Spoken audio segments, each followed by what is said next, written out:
I want to share with you just a fascinating story from World War II. So it's at the beginning of World War II, and the story takes place in Leningrad, Russia. So Leningrad is on the far, western part of Russia, so really close to Europe. Now remember, Germany attacked to the west toward France. We all know that. Germany also had a second front, the Eastern Front, because they invaded and tried to conquer and control all of Russia. So this is that other front, that other side of Germany. So they attacked Leningrad, and I think the Russian people just had enough strong willpower. They didn't have the greatest of arms, but the Germans couldn't defeat the city. They couldn't even properly enter it. So the German army decided they would surround the city and cut off all, entry into the city, exit coming out of the city. They would starve the city into submission. And sure enough, over the next several years, because it took several years, people died by starvation by the thousands. This happened for 2.5 years, over 3 winters. The city was without food. Our story takes place in the second winter.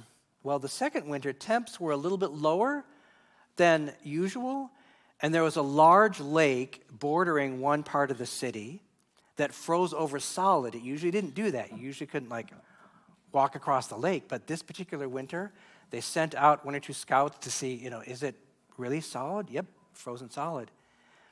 The people suspected on that part of the city, again, that bordered the lake, that the German army had not posted any guards in the middle of the lake. So again, they sent out 1 or 2 scouts. Yeah, there's no German army in the middle of the lake. On both shores, yeah.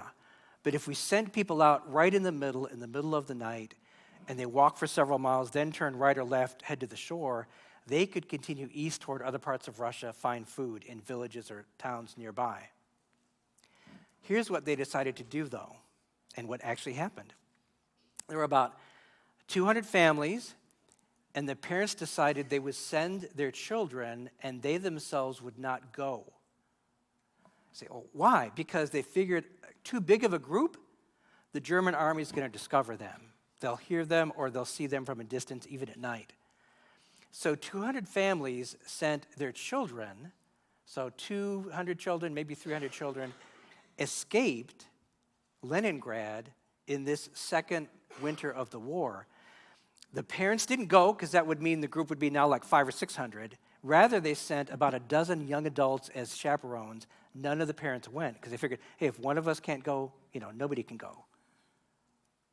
So imagine that evening where in the middle of the night they'll send their kids off, perhaps never to see them again. Imagine that evening when the moms and dads are saying goodbye to their children. Here's what happened. One mother knelt down, gave her daughter a hug, and she said 3 words. She said, "Remember your name." Of course, she didn't mean the first name. Kids that are 5, 6, 8, 9 years old, they know their first names, right? Plus, they're going with some of their friends. It's their last name that the mom wanted them to remember. A couple other moms heard that first mom, and they said the same thing to their son or their daughter. Pretty soon, all 200 families, the moms or the dads were saying that as a last goodbye. Now, why did they want the kids to remember the last name? We're not quite sure. There's no first account memoirs written by the parents that remain from this story. But we can imagine maybe they wanted to try to reconnect with their kids if they and the kids survived the war, a few years down the road. So maybe these parents are searching in villages and it helps to say, hey, is there anyone here with this last name? Maybe the moms knew they were not going to live through this siege, that they would die of starvation. But they wanted their last name, their family name, to live on, for the tradition to be carried on by their children, and all that name meant for that family. Probably both are true. We don't know. The neat ending to the story is that the kids made it. Here's what I want you to think of, though. You and I, as believers, as followers of Jesus, we have a new name We are in Christ. We are of Christ. We are for Christ. We belong to Jesus. He purchased us with his blood. We belong to him. That name, Christian, is even stronger than your family name.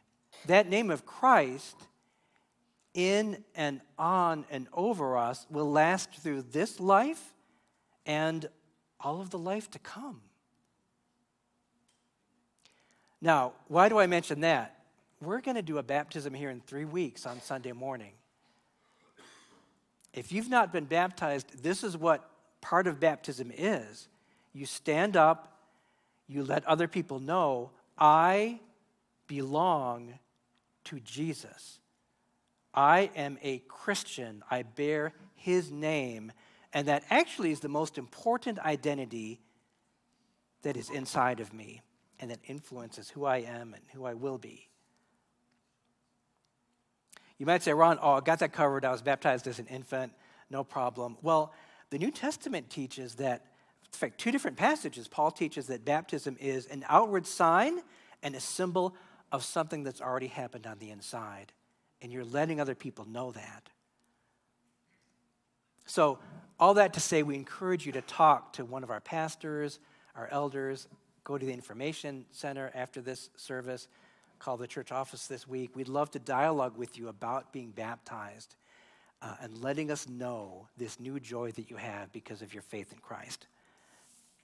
All right, let's turn our attention a little more directly to the scriptures now. Pastor AJ said 2 weeks ago, if we were to think of a verse over this sermon series, he suggested Nehemiah chapter 2, verse 18. Let us rise up and build. Now, we're not talking about a literal house here, right? We've already got this house built, the one we're sitting in right now. It's done. It's completed. We're talking about a spiritual house, the church, and that spiritual house will not be completed until Jesus comes again. Maybe you're thinking of it this way. We're always building another course of bricks or cinder block, or we're fixing something that's a little broken down or a little weak by strengthening it, or we're opening up a doorway for something. Let me toggle back to the literal idea of construction for a minute, just to show you this is hard work, but it needs a team doing it, and good things can result. I want to throw a picture up of Kelly Wellert up on the screen. She's the wife of Tim Wellert, one of our elders. She's a great leader in ministry in her own sense, and she's in the distance there dusting off the cinder block dust from when a crew made our new nursing mother's room, which is back there in the back of the worship center. Cool room, one-way glass so the nursing mothers can see the service and be part of it, but dark, private, all that kind of stuff. There's another picture of Tim's dad who's working on this, and then maybe one more photo if we've got it. There's going to be Tim himself who's just going to be covered with dust from that hard work. Why so hard? Because when they started cutting into the cinder block, which you'll know is hollow, they found that where the door needs to go, it was actually what I think is called a pilaster, but that cinder block is filled with concrete and there's rebar in the middle of that concrete. So extremely hard to demo that kind of a thing. Took them, I think, a whole day when they thought it would be a few hours, and they were really, really tired. But the team did it. It was hard work. Growing a church is not always easy work, and there's a great fruit of their labor that sits back there and that mothers use. So, like AJ said a couple weeks ago, there are some follow-up questions to let us rise up and build. What are we building and why are we building it? Here's what we've covered so far in that series. 2 weeks ago, we said we are biblical. The Bible is the foundation. So you might say, Ron, foundation of what? I would say of everything. The Bible is the foundation of everything we are and do as a church. That's how God communicates to us. Week 2, last week, we are prayerful. AJ said if the Bible is the foundation, prayer is the rebar. Or another way it was worded, if Bible reading is breathing in, taking something inside of ourselves, prayer is breathing out. Can you do one without the other? No. We need to have them both. So we love it that our house has that kind of foundation. Today's affirmation is that we are hospitable. We are eager to welcome people in. If you think of the first two affirmations as the foundation today and in the next 2 weeks, this, again, like I said a minute ago, is kind of building on the foundation, another course of brick or cinder block or doors and windows, or we're using the front door better because the foundation's already laid. So think of a front door in a spiritual sense. Yeah, that should be open to welcome people in, but shouldn't that be a two-way street? Shouldn't we be willing to step out of our house onto whatever you call it, a stoop, a porch, a front patio, whatever you guys call it? Shouldn't you be willing to step a few feet out of that? And what about more than a few feet? What about miles outside of our door to meet people where they're at, to spend time with them so that hopefully in time we can say, come with me. There's joy in the house of the Lord. So let's turn our attention to the verses that Jill read a few minutes ago. Here are the first two verses she read. 1 Peter chapter 4, verse 8. Above all, keep loving one another earnestly, since love covers a multitude of sins. Show hospitality to one another without grumbling. Now, we tend to think of this topic of hospitality as, I'm going to say like a secondary importance, like it's optional. So I'm going to say we're tempted to think this. Ron, 2 weeks ago, we are biblical, get it. A week ago, we are prayerful, get it, on board with you, totally understand that. But hospitable, I know that's a good thing. I know I should be that. But does that deserve to be in the top 5 of this sermon series? Maybe not. And I think we're tempted to think that because of a couple reasons. One, on kind of the literal level, our house level, we think we got to have a house. We can't have an apartment. We certainly can't be living with someone else, not even renting an apartment. But it gets worse than that. We think, okay, I've got a house, but I've got to have a nice big living room. If I don't have a place for people to sit, 10, 12 people, another big family, I can't do it. And then it gets worse. We think, okay, I got to have a house. It's got to have space inside, and it's got to be clean and neat and picked up and attractive on the inside and the outside. And that's why many of us think, Ron, I can be hospitable. I think I am hospitable, but it's maybe once or twice a year. I cannot do that regularly. Read the Bible every day. Pray every day. Be hospitable? No, not possible. When we've got that attitude that hospitality is optional, we're going to miss a large amount, a huge amount of the life and the growth and the relationships that God intends for us. And we're going to miss out on a certain depth of our relationship with God himself. So this morning we're going to answer 3 questions about hospitality. Let's dive in. Here's question number 1. To whom are we to be hospitable? Like, who's on the receiving end of this? We'll talk about what hospitality is in a few minutes, but whom is on the receiving end of this? Look again at 1 Peter chapter 4, verse 8. Above all, keep loving one another earnestly. I want you to just note those words, one another. Since love covers a multitude of sins, show hospitality to one another without grumbling. There are those 2 words again in the very next verse, one another. We call this verse, or scholars and authors call this verse, one of the one another's of the New Testament. What do they mean by that? There are verses like both of these where we have the words one another, or depending upon your translation, each other. And they're scattered through the whole New Testament. Let me give you some examples, just a few examples. Love one another, honor one another above yourselves. That's in Romans 12. John, our worship pastor, read that last week as part of the call to worship. It might ring a bell. You might think, oh, I think I've heard of that recently. Serve one another in Galatians. Forgive each other in Ephesians. Speak to one another with psalms, hymns, and spiritual songs, also in the book of Ephesians. Or encourage one another in 1 Thessalonians. There are over 50 50 verses in the New Testament that have those words, one another or each other, in reference to us as followers of Christ, how we view and how we treat one another. So, first answer to this question, to whom are we to be hospitable, is actually the church. It's one another. So, you might say in response to this, Ron, that's cool. I got that covered, and here's why. When I come on Sunday morning, I really like the music. I enjoy the teaching. My kids have a great time at Kidside. I feel kind of recharged. It's like my batteries get recharged for the week. I enjoy Sunday morning. And so for me to smile at someone and have them smile back, and maybe to care for someone with a few words of encouragement, to encourage one another or to allow myself to be encouraged, that's not that hard. I think I got this thing down. This love one another thing with fellow believers.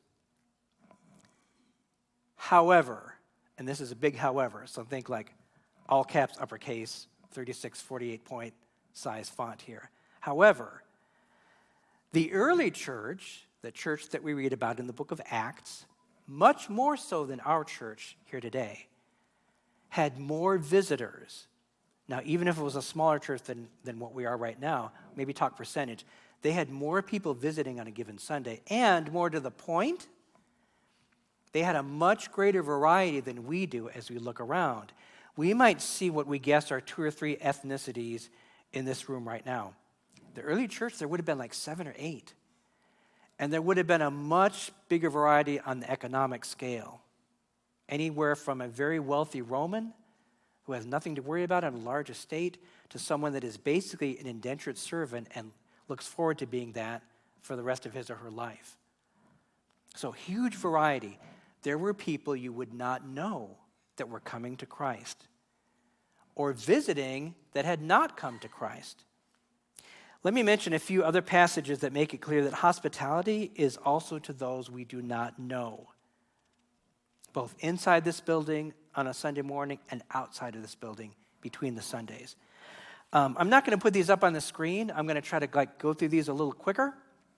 So I just want you to listen. And I've selected all 3 from the Gospel of Luke. Luke does a great job of showing us how Jesus went to strangers, to people he didn't know, both Israelite and non-Israelite, or Jew and non-Jew, and ministered to them and spent time with them.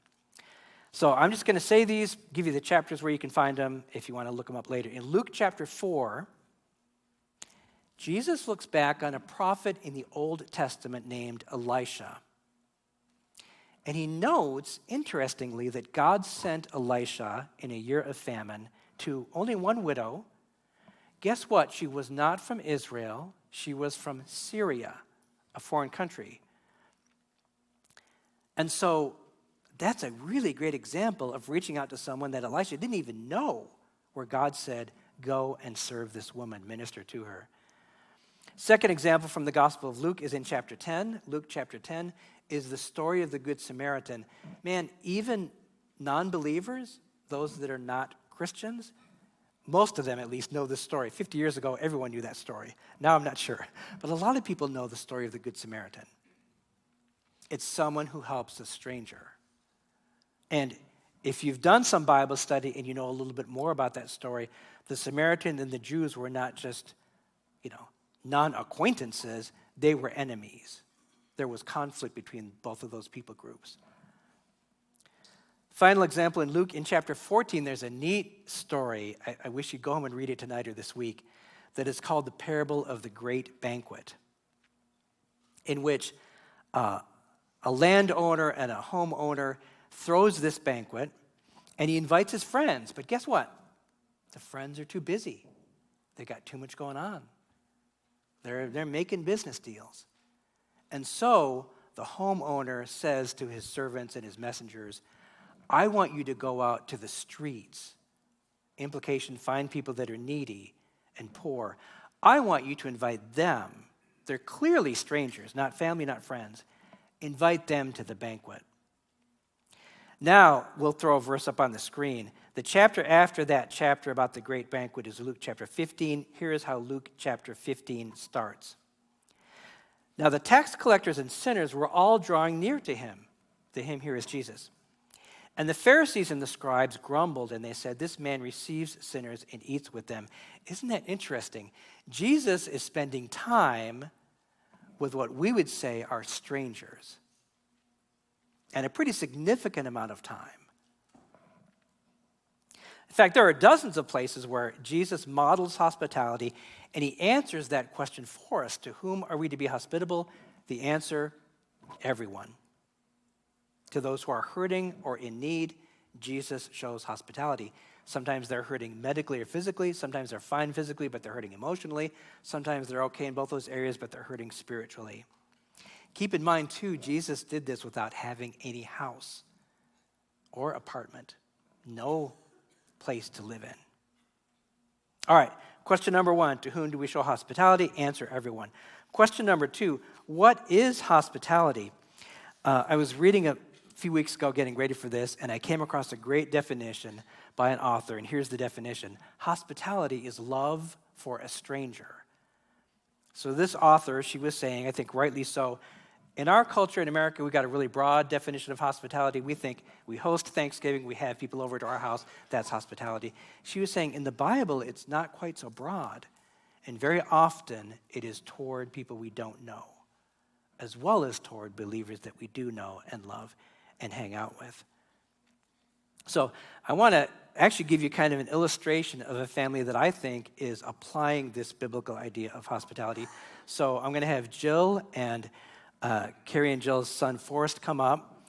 They're going to share a little bit. Let me prep you for this. A little over 10 years ago, a couple in our church, Rob and Tracy Izat, and their group started a meal for the homeless in downtown Traverse. They did it at Grace Episcopal Church. Apparently, Grace says if you're going to serve the community, you're free to use our fellowship hall or whatever. I think they even gave you a key, right? They do, yeah. So they handed that ministry off to Carrie and Jill and their whole family many years ago. And I want you to hear a little bit about what happens every month in downtown Traverse. So let me start by just saying, tell us, what does a meal look like? Yeah, so actually, the meal happens multiple times a week. Not our team, but the church hosts meals multiple times a week. Other teams serve them. Our team serves one meal a month on the first Sunday, and another gentleman and I get together about a menu. We purchase the groceries and prepare them, cook the meal, and then on that Sunday afternoon, we invite the guests to come and they get to sit down and have a good meal, a full belly, and hopefully leave feeling encouraged, loved on. So that's first Sunday? Mm-hmm. So is that like a week from today? Yes. Okay, I just thought of that now. Okay, it's coming up Beef soon. stew. Not beef stew. What else was I going to ask you? Oh, and your kids help with this too, right? It's not just you and Carrie. So tell me what the kids do. Yeah, the kids will help wipe off the tables and chairs, get them ready for everybody. They'll help, they roll dozens and dozens of silverware into napkins for the guests that they can grab in the line. They serve on the line, so we have to serve the food. We're not allowed to let the guests serve themselves, so for hygiene, sanitary reasons. So the kids will be on that line serving them, and then they help with cleanup as well. All right, that is so cool. What else was I going to ask you? Oh, tell me about, what was I going to ask you next? About how I view hospitality. Thank you.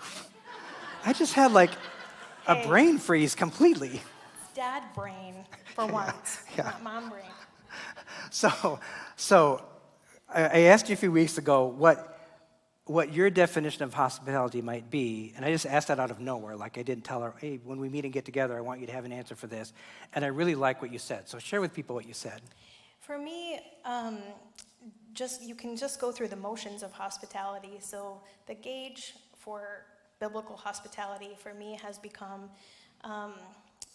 viewing that person, treating that person, serving that person the same as I would the most important person that I could host, or like the Bible talks about, an angel unaware. What effort would I put in? What would I plan? and just, viewing them, serving them the same way that I would anybody. Yeah, great answer. All right, we want to ask Forrest one or two questions. Forrest, in general, like this community meal, like what does that mean to you, this meal? What is it for? Well, so I can help people who might not have been able to eat that day. Like, there could be that one person. If we didn't do it, they might not have gotten any food. Yeah, really. I'm going to guess you've got dozens of stories you could share with us. How long have you been doing this, by the way? My whole life. Yeah, right. Yeah. Jill said, was it his first time was in a... He was in a baby carrier. In a baby carrier. All right, so your whole life. That's kind of what I thought. So share with us maybe one story. Well, one of our friends we made there, Miss Carol, we always looked forward to doing this, but we would exchange like pictures. We would bring her a dot to dot or a word search. We would get a picture from her, and that was always really fun to me and my family. Wow. And was that over months, a year or two? Like, how long did you get to know her? Years. Years? And does she still go to the supper? No, she's passed now. Okay. Well, we want to trust that the Lord used what your family did in her life. Let Jill have the mic back. Let me ask you maybe one more question. Any other thoughts about biblical hospitality? Yeah, my encouragement would just be that regardless of where you are in your life, what your finances look like, whatever, you do have something to give to show hospitality. It could just be time and attention. It could be a costly, lavish dinner. Who knows what you have to offer, but you do have something that would really bless people. Yeah, amen. All right, guys. You keep the mic. Let's thank them for coming up.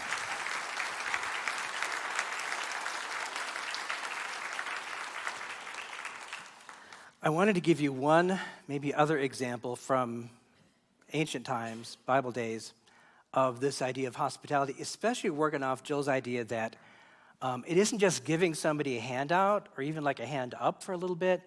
It's treating them as if you were treating your own family member or the Lord himself. So think of that idea, treat the stranger when you're engaged in an act of hospitality as if they were your family. The illustration I'm going to give you is where the stranger actually would become family. I'm going to tell you about a horrific practice in the 1st and 2nd century in the Roman Empire, which sadly still occurs in parts of the world today, although it's less common. And this is the practice. If a husband and wife had too many girls, and the husband wants to have sons, and they viewed it as too many girls, or what also happened very commonly is that whether boy or girl baby, if the baby was deformed or disabled or somehow not normal, that husband would take the baby, or if rich, have someone else do this for him, out into some remote area like a field or a forest, not a place where people frequent. They would leave the baby there knowing that the baby would probably die. Now, they'd never intentionally, directly, they are killing the baby, but you know what I mean? They would never cause the baby's death instantly with them there. I think part of the thought was, I'm leaving it to the gods and goddesses, maybe someone will come along, even though no one knows where this baby is, and they're far away from, the city, and adopt the baby. So I think that maybe it helped their guilt a little bit, I don't know. But this was a horrific practice that, like I said, still happens in some places in the world today. Here's what happened, though, even by secular accounts, so non-Christians, like Roman authors writing about the culture around them. When Christians would come across that baby, or when someone who is not a Christian is out, collecting wood, comes across a baby, they would either come tell the Christian or carry the baby to the Christian, and Christians in the first centuries would adopt those babies and raise them as if they were their own. Is that not the most amazing thing that you have heard? That is love for a stranger. Now, we'll talk about things later this morning where it doesn't have to be quite that intense or that much of a commitment. But there's a huge spectrum in which you can be hospitable. For life, every day, as in adopting a child, or a few minutes in a conversation. So let's wrap up question number 2. What is hospitality? The answer is love for a stranger and, of course, love for your fellow believer. Question 3. Question 3 is probably the most important of all, and it's the why question. Why do we show hospitality? Remember back to the beginning, I said, man, it's tempting to think of hospitality as optional, especially when we don't have the resources. Hopefully you've had that line of thinking challenged. Hopefully those stories from Luke and those verses from Luke would be challenged that it's optional, something you do once or twice a year. The story of the Hanley family certainly challenges that line of thinking. Why is hospitality a key part of our identity? And by key part of our identity, I mean individuals and collectively as a church. Here's the bottom line answer to that. This is who God is. This is who God is. This is part of the core of who God is. This is the fuel. This is what drives even Jesus to the cross to die in our place. A love for the stranger, a love for those who are unloved or unlovely. God is the one who initiates relationships, not us. Here's a great verse to exemplify that. 1 John chapter 4, verse 10. In this is love, not that we've loved God, but that he loved us and sent his Son to be the propitiation for our sin. Now, propitiation, big word, many syllables, simply means this. We're guilty. We're criminals. We're rebels. We stiff-arm God and say we hate him. If not by words, by our thoughts. And so we deserve judgment. We deserve punishment for that. God does have a righteous anger, not a sinful anger, a righteous anger, and a wrath against people that rebel against him. But what Jesus does is that Jesus, so to speak, a bullet's coming at us, Jesus stands in front of it and takes the punishment meant for us. He dies for us, and that appeases God the Father. There's no more righteous anger. It's been settled. There's reconciliation between us and the Father. There's peace, and there's much more. There's joy, there's new life, there's a new family, a new identity, a new home. All of that happens. Paul in Romans really expands this idea. Let me read to you from Romans chapter 5, starting at verse 6. While we were still weak, at the right time, Christ died for the ungodly. Same idea. For one will scarcely die for a righteous person, though perhaps for a good person one would dare even to die. Let me kind of put things on pause for a minute there. I think what Paul is saying is this. I think we'd say this is true in our day and time as well. Is it possible for one human being to die in the place of another, to volunteer his or her life so that someone else doesn't have to die? Paul says, yep, I can imagine that. But when I can imagine it, I think it's like somebody might die for their hero, a man or woman that they greatly admire, that they look up to, somebody who's very righteous. Or they might die for a family member, somebody that they love a lot. I mean, I'm looking at a lot of parents in this room. All of us. If there was a bullet coming toward our son or daughter, we'd stand in the way and take the bullet. All of us would do that. So Paul is saying, you can imagine that, one human being dying in the place of another and voluntarily dying. But the implication is we don't do that for strangers. We certainly don't do that for enemies. So let's read on in that passage. But God shows his love for us in that while we were still sinners, Christ died for us. Since, therefore, we have now been justified by his blood, much more shall we be saved by him from the wrath of God. For if, while we were enemies, we were reconciled to God by the death of his Son, much more, now that we're reconciled, shall we be saved by his life. So why are we hospitable? We're not hospitable to fill some of these seats and to get more people in here at the 11 o'clock service. We're not hospitable because we'd like some more income into our budget so we can do more things. We are hospitable because that's who God is. And we seek to imitate him in that sense, to be like him in that sense. And as Christians, we've come to realize that God created us to live with him, under his command, and for him. And that's the only meaningful, purposeful, joyful life that we can live in this life and in the life to come, what the Bible calls eternal life. All right, let me close with a few areas in which you can practice this week or this month or this fall, maybe even this day. So, way number one that you can practice this thing called hospitality. First thing I want to recommend you guys is this. Look for common interests and avoid labels. Look for common interests with a stranger that you're talking with more than a minute, and avoid labels. So, let's hit the common interests part. It never ceases to amaze me and give me joy that if I talk with someone for more than a minute or two and I listen, okay, are you hearing me here today? The key thing is not Ron talks, the key thing is Ron listens. If I'm conversing and dialoguing and I listen to them, I will always, no matter who it is, find something in common, usually 2 or 3 or 4 things in common. Even if the person I'm talking with is at the opposite end of the spectrum in terms of faith or politics or values. If I spend time and I listen. What helps in finding common interests is avoiding labels. And what I mean is kind of a label that you've got in your mind for somebody else. You probably won't use that in your words as you're talking with that person, but you're thinking it in your mind. And maybe when you talk to your wife, your friend about this stranger, then you're using the labels in your words. Sadly, we as a society here in this country, we're fascinated by labels. We love sticking them on people.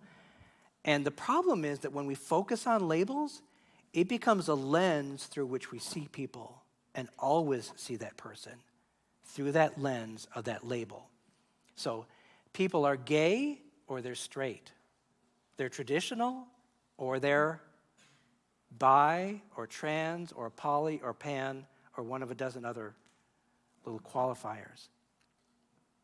Or they're left or they're right, or as I read the news and hear the news, which I try to do just a few minutes each day, it seems like people are far right or far left. Like there's no more right or left. You're either far right or you're far left. Or let's set aside gender and politics. AJ and I, when we talk to married couples or people that are frustrated with their boss at work, people that are struggling with a friendship or a relative or a brother or a sister, do you know what we'll hear often? Labels. And here are some of them that are kind of common in our time and day. Oh, I really think that person is narcissistic, or I think they're a narcissist. Or, oh, that person's passive aggressive. It's just real clear. Or, oh, that person has mental health problems. AJ, please pray for that person, my husband or my wife, because I think there's some mental health going on there. Like, nothing wrong with me, it's the other person. Or, oh, that person, my boss, is controlling or micromanaging. And that's how we see them, through that lens. So, if we do that, if we have that lens, what can happen, sadly, is that the person stops being a human being and they start being a problem. And what do we do with problems? Well, I'll tell you what we do with problems. We solve problems or we get rid of them, because we don't want problems long-term in our life. We solve them or we get rid of them. So, recommendation number 1, look for common interests as you're engaging in hospitality and avoid labels. Second recommendation, be content with where you are and with what you have. Remember I said Jesus didn't have a house or an apartment, but he's the model of hospitality. In fact, I think the only time Jesus got upset at people, as you read through the Gospels, you look for this too. I think the only time he got upset at people was with people that claimed to be religious, claimed to speak for God, and did so in an arrogant sense, like, I'm better than you, you're nothing, you need to listen to me and be like me. Otherwise, Jesus didn't get upset with people. he spent time with them. Be content with where you are. If you don't have a house, maybe find someone else that does have a house and say, hey, can we buddy up? You provide the space or the lawn for kids to run around, I'll cook the meal. Or you don't have a house, ask us, can we use the church for something?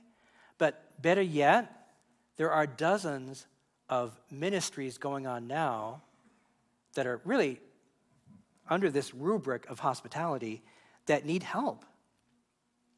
Why not offer to help them?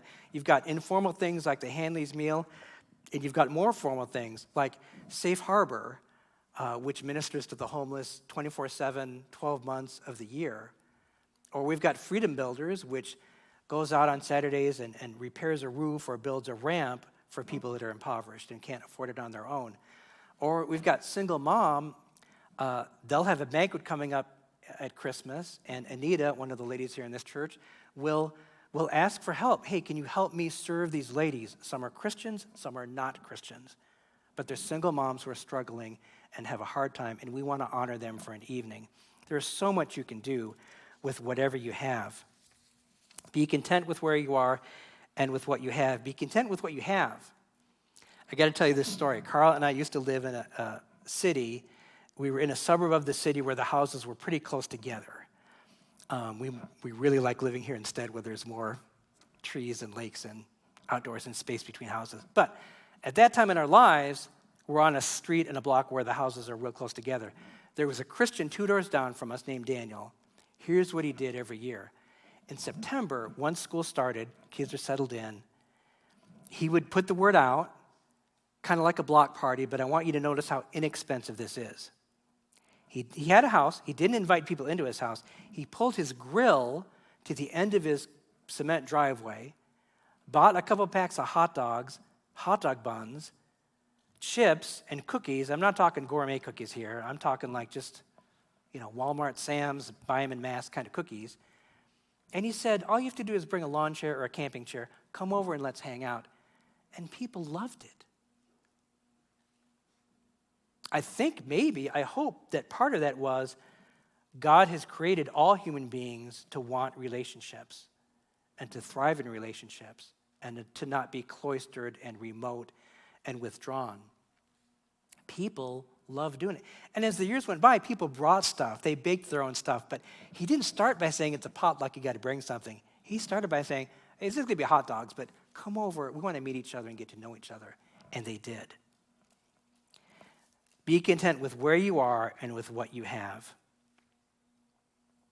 Third and final thing I'm going to recommend you do. Look for opportunities to invest time and energy, like a significant amount of time and energy, and at the same time, opportunities that take very little time and energy. I know that was a really long recommendation for the 3 or 4 of you that like taking notes. So let me try to say it again. Look for opportunities to invest time and energy, meaning a good amount, and, do them both. Look for opportunities, these will come up every week, sometimes every day, in which it might just be a few minutes of your time to be hospitable to someone else. I'll give you a few examples here of this kind of spectrum. There's a couple in our church that built a house 2 years ago. They intentionally built a bedroom, a bathroom, and an exit to the outside so they didn't have to come up the steps. And that construction they made in their basement is for strangers or people they know who are going through a hard time, maybe rehabbing through something. Or maybe they're unemployed and without dwelling for a month or two and just need a place to get by for a month or so. That's how intentional they were. Now, that's a pretty big investment. So let's go to the middle of the spectrum. Think of what the Hanleys do every month, or helping out with Safe Harbor for a week in March or during the summer, or spending 1 or 2 Saturdays during the year with Freedom Builders, or helping out with the Christmas banquet for Single Mom. All of those just involve one day or one evening. We can easily do that. Here's the cool thing, though. There's a third area, and it's at the other end of the spectrum from, creating a bedroom and a bath and then looking for people that you can house for a couple months. You can do this thing called hospitality in just a few minutes. Not using any resources, no money, no house. and you know this is true because you're on the receiving end of this, I want you to think of a time when you've been with a cashier checking out, or somebody's waited on your table, or maybe an electrician is working on your house and he's got to talk to you, the homeowner, for a few minutes before he goes off his way and you go off your way.